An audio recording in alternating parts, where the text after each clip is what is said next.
రాజేంద్రనాథ్ రెడ్డి. అంటే స్పష్టంగా సీమకు గోదావరి పత్రికలలో వచ్చింది ఏంటి, శ్రీశైలాన్ని తరలించాం తెలుగు రాష్ట్రాలు, ఏ రకంగా వీళ్ళు నీళ్లను రాయలసీమకు తరలించాలని చెప్పి చర్చించుకున్నారో ఆ రోజు మంత్రివర్యులు ఈటెల రాజేందర్ గారు, బుగ్గన రాజేంద్రనాథ్ రెడ్డి గారు పత్రికా సమావేశం పెట్టి ప్రజలకు వివరించారు. నష్టం తక్కువ, లాభం ఎక్కువ.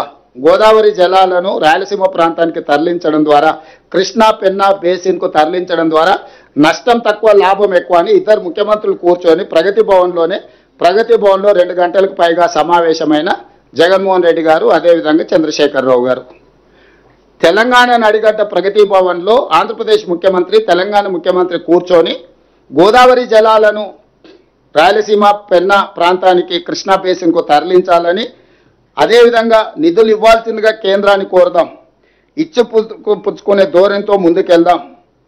అంటే ఒకవేళ డబ్బులు కేంద్ర ప్రభుత్వాన్ని అడుగుదాం, ఇవ్వకపోతే మనమే సొంతంగా కట్టుకుందామని చెప్పి వాళ్ళిద్దరు కలిసి మాట్లాడుకొని ముందుకెళ్ళిండ్రు.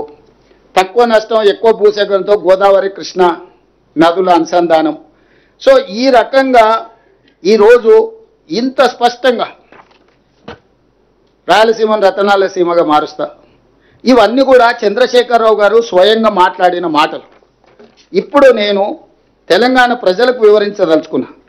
2016లో చంద్రబాబు నాయుడు గారు, చంద్రశేఖరరావు గారు కేంద్ర ప్రభుత్వం ఏర్పాటు చేసిన అపెక్స్ కౌన్సిల్ సమావేశంలో స్పష్టంగా గోదావరి నదిలో 3000 టీఎంసీల నీళ్లు సముద్రంలో కలుస్తున్నాయి, వాటిని రాయలసీమ ప్రాంతానికి సంబంధించిన కృష్ణా పెన్నా బేసిన్కు తరలించడం ద్వారా కరువు ప్రాంతాలను సస్యశ్యామలం చేస్తామని ఆ రోజు అక్కడ మాట్లాడినరు. దాన్ని ముందుకు తీసుకెళ్లాలని చంద్రశేఖరరావు గారే మొట్టమొదట ప్రతిపాదించింది. ఈ రోజు ఏదైతే గోదావరి బంకంచెర్ల ఆంధ్రప్రదేశ్ చంద్రబాబు నాయుడు గారు మొదలుపెట్టినరో, 2016లో చంద్రశేఖరరావు గారు, చంద్రబాబు నాయుడు గారు మాట్లాడుకున్న ప్రాతిపదికనే ఈ రోజు వాళ్ళ ప్రాజెక్టును ముందుకు తీసుకెళ్ళి 2019లో జగన్మోహన్ రెడ్డి గారు, చంద్రశేఖరరావు గారు పూర్తి స్థాయిలో మాట్లాడుకొని ప్రాజెక్టు డిపిఆర్లు అన్ని రెడీ చేసి పెద్దన్నగా సహకరిస్తాను చంద్రశేఖరరావు గారు చెప్పడమే కాకుండా, రాయలసీమ పర్యటన సందర్భంగా శ్రీమతి రోజా గారి ఇంటి దగ్గర ఏం మాట్లాడినో, ఇప్పుడు వారు ఇప్పుడు వివిధ సందర్భాలలో ఏం మాట్లాడినో మీకు చూపించిన.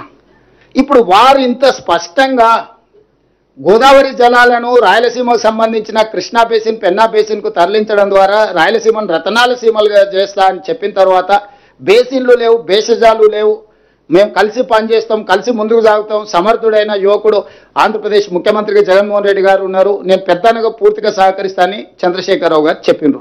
నేను ఇప్పుడు మీడియా మిత్రుల ద్వారా బీఆర్ఎస్ నాయకులను అడుగుతున్నా, చంద్రశేఖరరావు గారిని అడుగుతున్నా, మీరు ఇంత విస్పష్టంగా 2016లో 2019లో వివిధ సందర్భాలలో శాసనసభలో, బహిరంగ సభలలో స్పష్టంగా గోదావరి జలాలను రాయలసీమ అదేవిధంగా పెన్నా ప్రాంతానికి తరలించడానికి ఆమోదించి ప్రాజెక్టును ప్రారంభించడానికి అవకాశం కల్పించి ప్రోత్సహించిన మీరు ఈరోజు ఆ ప్రాజెక్టును మొదలు పెడతామని ఆంధ్రప్రదేశ్ చంద్రబాబు నాయుడు గారు అన్న మరుక్షణం నేను పెద్దలు ఉత్తమ్ కుమార్ రెడ్డి గారు ఢిల్లీకి వెళ్ళి జలశక్తి మినిస్టర్ సిఆర్ పాటిల్ గారికి ఫిర్యాదు చేసినాం, ఆర్థిక మంత్రి గారి దృష్టికి తీసుకెళ్ళినాం, గోదావరి రివర్ మేనేజ్మెంట్ బోర్డుకు అఫీషియల్గా నేను ఈ మధ్యకాలంలో మన జలసౌదాకు ఉద్యోగస్తులకు వాళ్ళకు నియామక పత్రాలు అందజేసినప్పుడు డైరెక్ట్గా అక్కడికి వెళ్ళి గోదావరి రివర్ మేనేజ్మెంట్ బోర్డు దగ్గర పోయి నేను ముఖ్యమంత్రిగా, అదేవిధంగా మా మంత్రి అధికారులను తీసుకెళ్లి గోదావరి రివర్ మేనేజ్మెంట్ బోర్డు అధికారులను కలిసి ఆంధ్రప్రదేశ్ ప్రభుత్వము, ఆంధ్రప్రదేశ్ ముఖ్యమంత్రి చంద్రబాబు నాయుడు గారు గోదావరి జలాలను బంకంచెర్ల వరకు తరలించడానికి 200 టీఎంసీల ప్రాజెక్టును ప్రణాళిక చేసిండు.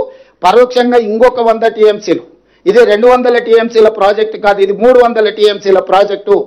300 టీఎంసీలకు సివిల్ వర్కులన్నీ కంప్లీట్ చేస్తుండు, పంపులు మాత్రం ఇనీషియల్గా 200 పెడుతుండు, తర్వాత ఇంకొక 100 టీఎంసీలకు కూడా అన్ని రెడీగా చేసుకున్నాడు. అంటే ఎప్పుడైనా పంపులు తీసుకొచ్చి ఫిట్ చేసుకోవచ్చు.